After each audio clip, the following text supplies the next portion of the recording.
Merci à vous, Patrice. On a commencé cette émission en évoquant ce thème ou cette question, grand débat national ou politique spectacle. Et puis à présent, cette question, mais qui va vraiment y participer? Qui va s'investir dans ce grand débat national? Alors habilement, peut-être qu'on peut reconnaître ça, l'exécutif pour le moment contourne les Gilets jaunes pour que tous les Français y participent. Est-ce que vous sentez autour de vous, que ce soit d'ailleurs les responsables politiques ou les journalistes ou les professeurs aussi d'université, une appétence, une curiosité pour ce grand débat? D'ailleurs, quelle que soit, j'allais dire, la couleur du pouvoir. Caroline Mécaré, vous qui êtes contre. Non, c'est pas que je sois contre, je suis lucide. J'ai le sentiment d'être lucide sur ce que c'est réellement. Je ne vais jamais empêcher quiconque de débattre.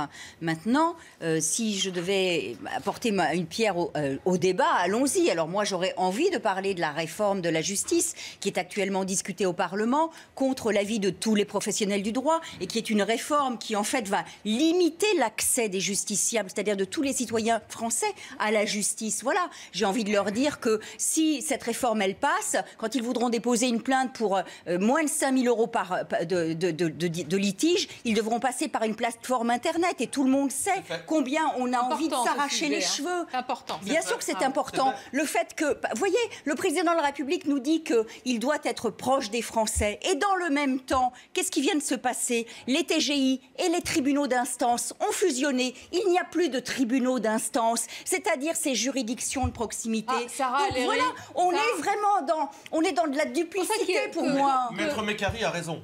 Maître Mécaré a raison, parce que pendant ce débat, pendant qu'on essaye de diluer, parce qu'il y a un exercice de dilution et de gagner du temps, ce que fait le président de la République, eh bien, la petite œuvre de déconstruction de la France d'Emmanuel Macron, elle continue. Aujourd'hui a été voté, ce que vous venez de dénoncer, maître, nous avons évidemment voté contre, parce qu'on sait très bien qu'on éloigne le justiciable de l'accès au droit. Eh bien, pendant ce temps-là, Emmanuel Macron, il gagne du temps, il continue à déconstruire la Maison France. Alors, ça, il ne faut pas être dupe. Pour le reste, c'est ça qui est inquiétant. Attention, c'est pour ça tout à l'heure, on dira c'est qui tout double pour Emmanuel Macron et presque, est-ce qu'il faut le dire, pour la France? Parce que si vous ne tenez pas compte de ces revendications, de tout ce qui sortira de ce grand débat, et apparemment il y a des attentes, qu'est-ce qui va se passer après? Mais évidemment, l'idée, l'objectif, c'est d'en tenir compte. Il a été voulu, il a été souhaité par le président de la République, ce débat. Bon sang, aujourd'hui, tout le monde le condamne alors qu'il est à peine en train de prendre sur nos territoires, chez moi en tout cas. Les maires se sont emparés du débat, quelle que soit leur couleur politique. Et c'est avec eux, c'est en construisant ces réunions sur les territoires, les associations, les citoyens. Mais c'est une chance, bon sang, pour notre pays. J'ai une question pour Sarah. C'est une chance Sarah, parce que peut-être nous allons écrire un nouveau pacte social. J'ai une question pour vous. J'ai une question pour vous. Une question et une remarque. La remarque, c'est que tous les maires peuvent s'en emparer. Oui, enfin, quand il y a un maire Rassemblement National, en Occitanie, il n'est pas invité au débat. Ça, c'est pour la remarque. Vous trouvez peut-être ça très bien. Moi, je trouve ça très mal. Moi, je pense que les maires sont les piliers de la République et partout, si les Français, très massivement, par exemple, vous disent on souhaite que les retraites soient réindexées sur le coût de la vie, qu'allez-vous faire? Vous allez suivre ce que vous disent les Français, ce qui va à l'inverse de la politique que vous menez depuis 1 an et demi, ou vous allez donc faire marche arrière, ou alors vous allez dire non, finalement, on nie cette voie populaire. Détrompez-vous, moi je suis pas. je suis si les réponses ne vous plaisent pas? Chers collègues, je suis députée de la Nation. Nous le sommes. Et ma responsabilité, exactement, et ma responsabilité, c'est aussi d'entendre, d'écouter et de faire avancer les choses. Si effectivement c'est un sujet qui remonte, eh bien, moi je prendrai cette responsabilité et je pense la majorité de mes collègues.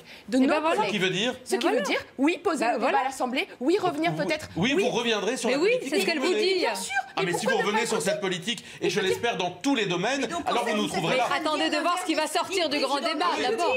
Mais vous êtes en train de dire l'inverse de ce que dit le président de la République. Je ne dis absolument pas là. Le président de la République dit je ne change pas, par exemple. Permettez-moi. On ne va pas toucher à l'ISF. Pas le cap. Non. Il a dit noir sur blanc, je ne toucherai pas à l'ISF. Ça ne sert à rien de ramener dans les caisses de l'État 4 milliards. C'est pas ça qui va donner.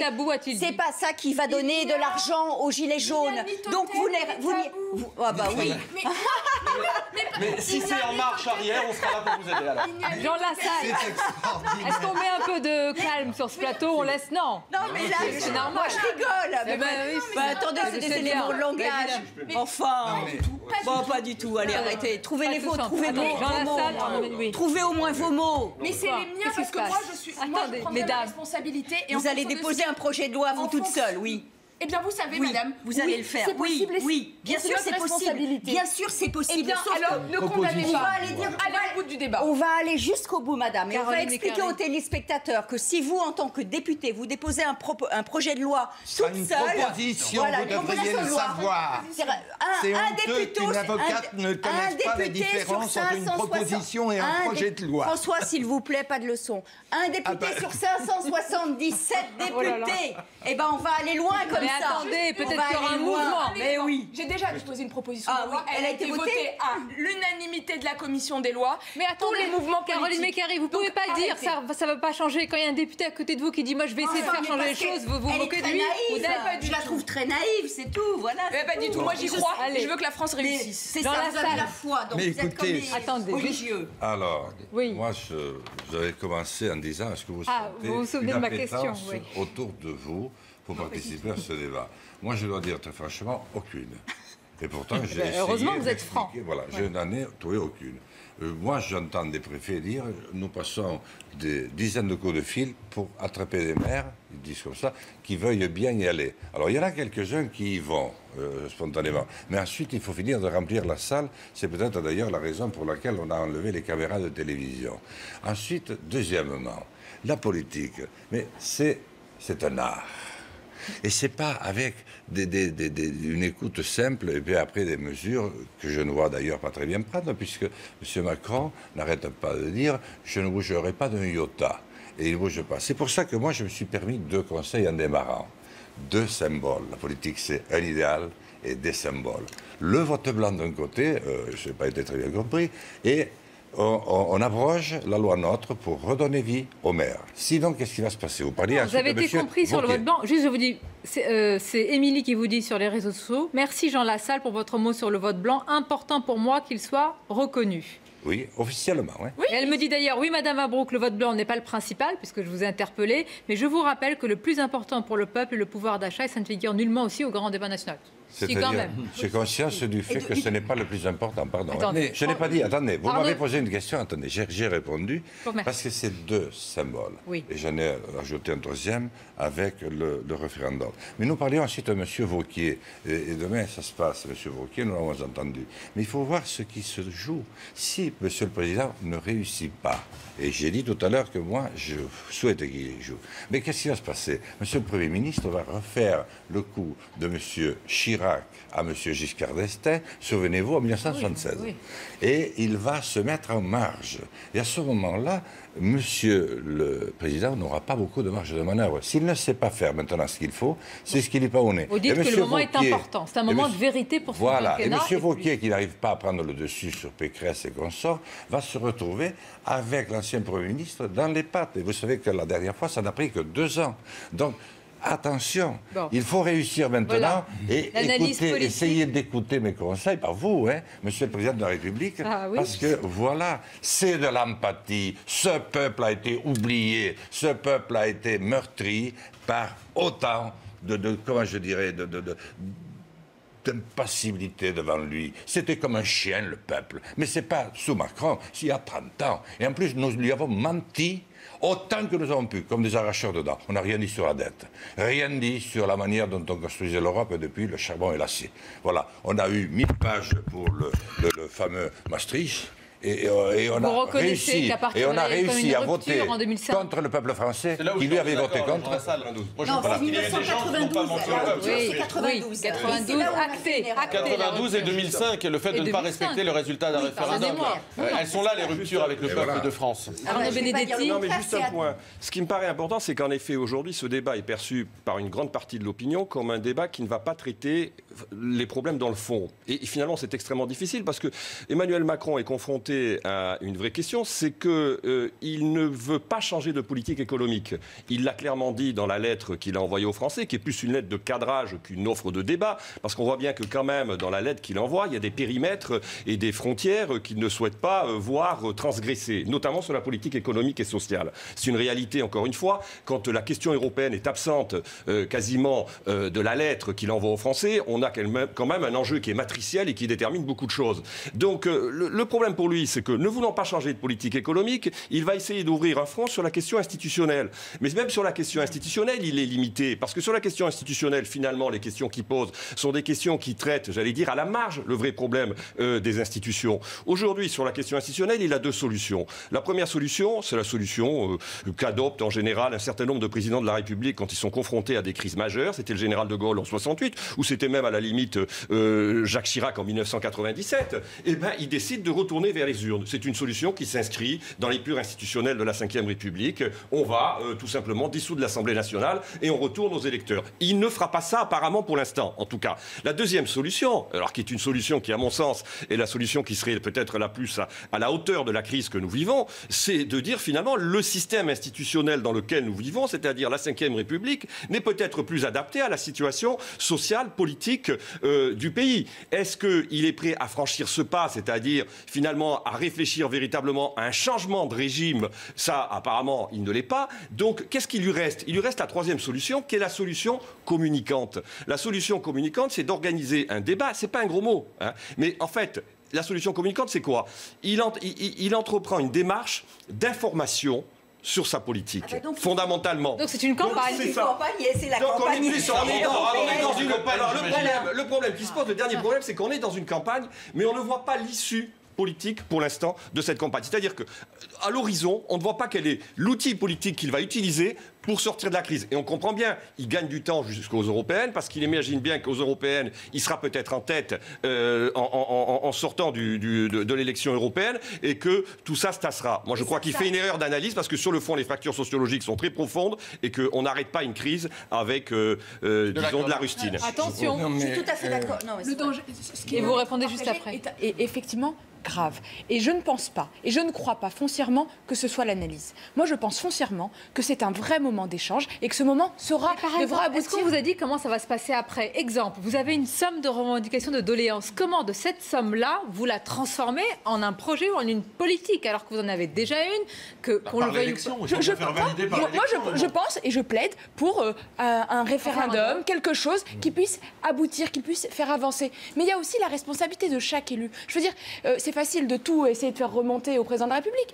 Je sais que chacun, et en tout cas j'invite chacun à prendre sa part. Et sa part, c'est le débat, c'est faire évoluer les votes, c'est proposer et continuer à faire avancer. Si ça peut vous faire soucier, mais moi je pense que c'est avancer. Si vous êtes en train de nous annoncer ce soir, Sarah, que vous allez changer de politique, alors c'est très intéressant. Et moi je le souhaite. Et si je vous entends, j'entends que vous allez peut-être vous demander à votre groupe Modem, de changer de politique. Ça, je suis preneur si c'est ça. Mais on sait très bien que c'est pas ça. La réalité, c'est qu'on sait très bien que le président, il vous a dit, il a borné le débat. Il y a des choses sur lesquelles il n'ira pas, il maintient le cap. Donc en fait, on a compris, on peut parler de toutes les fioritures, de tout ce qui n'est pas dérangeant, mais on ne parle pas du cœur essentiel de la politique. Mais on ne va pas interdire, c'est pas la question. Pas aux Français de parler. Mais c'est pas la question. Au contraire. Mais bien évidemment, on a bien compris qu'on peut faire des paroles et blablabli et blablabla et blablabli. Le problème, c'est que fait-on des demandes des Français? Prenons-en simplement, on va en prendre trois. La suppression de l'ISF sur les valeurs mobilières, il faut la réinstituer, par exemple, si c'est la demande. Si c'est la demande majoritaire, qu'est-ce qu'on fait? Ah bah non, on n'y touche pas, c'est ce qu'a dit le président de la République. On nous prenne pour des couettes. Donc, des couettes, absolument. Donc c'est ça le problème. Et je partage tout à fait votre analyse, c'est-à-dire que d'un point de vue institutionnel, en réalité, le président, il y avait plus de solutions que ça. Il pouvait démissionner, ok, il ne va pas le faire. Il peut faire... non, mais d'un point de vue institutionnel, il a plusieurs choix. Il peut démissionner, il peut organiser un référendum, il peut changer de gouvernement, ou il peut dissoudre l'Assemblée nationale et revenir devant les urnes. Il n'a pas choisi ça. Il n'est pas prêt non plus à aller vers une 6e République qui soit... On a compris. Voilà. Oui. Donc là, il ne fait que... C'est pas votre choix. Il ne fait que gagner du temps et ça ne résout pas, ça ne va pas résoudre la crise. Est-ce qu'éventuellement, je pourrais parler, de toute façon, elle parlera 4 fois plus que moi, mais si je pouvais prendre quelques mots. Bon, s'il vous plaît. Effectivement, il y a un spectacle, si vous voulez, qui a été causé par quoi? Par l'arrivée complètement inopinée de ces gilets jaunes. Personne ne comprenait. Personne ne comprenait pourquoi. Parce qu'il n'y avait pas de parti, il n'y avait pas de leader, il n'y avait pas de programme, rien n'était annoncé. Et arrivaient des gens, des Français ordinaires, qui, tout à coup, disaient des choses assez incroyables. Ils disaient d'abord, nous sommes le peuple. Bon. nous éliminons, nous ignorons toutes les règles légales, nous faisons les choses comme nous l'entendons. Alors, a priori, on dit, attendez, c'est fasciste, ça. Mais fasciste, il faut un leader, il faut un parti. Il n'y en avait pas. Et donc, on a dit, c'est le peuple qui s'exprime. Et c'est vrai que ce qu'il disait en un premier temps, contre la taxe sur les carburants, c'était ce que pensait le peuple, c'était évident. Et ensuite, quand ils ont dénoncé la pauvreté, l'insuffisance du pouvoir d'achat, c'était aussi ce que pensait le peuple. Donc ils ont été, contrairement à ce qu'ils racontent, très bien accueillis, avec beaucoup de respect. Quoi qu'ils disent, on les écoutait, on ne pouvait pas se permettre, c'était le peuple qui parlait. Attendez, donc c'est à l'inverse de ce que dit Jean Lassalle, qui dit qu'il y a eu un mépris, même plus. Hein. Ah ben non, non, non. Quand ils sont... C'est probablement parce qu'il y avait eu du mépris avant que quand on les a vus en face, effectivement, on les a traités, on les a laissés parler, ils ont été toujours invités. Et c'est eux... C'est qui, eux? Les gilets jaunes qui ont posé le problème institutionnel. C'est eux qui, à la surprise de tout le monde, ne sont pas contentés de dire on veut des augmentations et on veut supprimer cette taxe. Ils ont dit on veut changer, on veut faire le référendum d'initiative citoyenne. On veut, c'est les gilets jaunes qui ont étendu leurs revendications aux politiques et en nous proposant vraiment un changement de République. Pour une raison simple, François de Closé, il y a quand même une donnée essentielle dans l'histoire électorale récente qu'il faut prendre en compte, c'est que les dernières des élections législatives ont vu un taux d'abstention record. Ah mais je ne dis pas qu'il n'y a pas de raison. Près de 60% des électeurs ne se sont pas déplacés. Ça veut dire que, indéniablement, il y a un problème de légitimité, qu'on le veuille ou non, démocratique aujourd'hui, de représentation dans ce pays.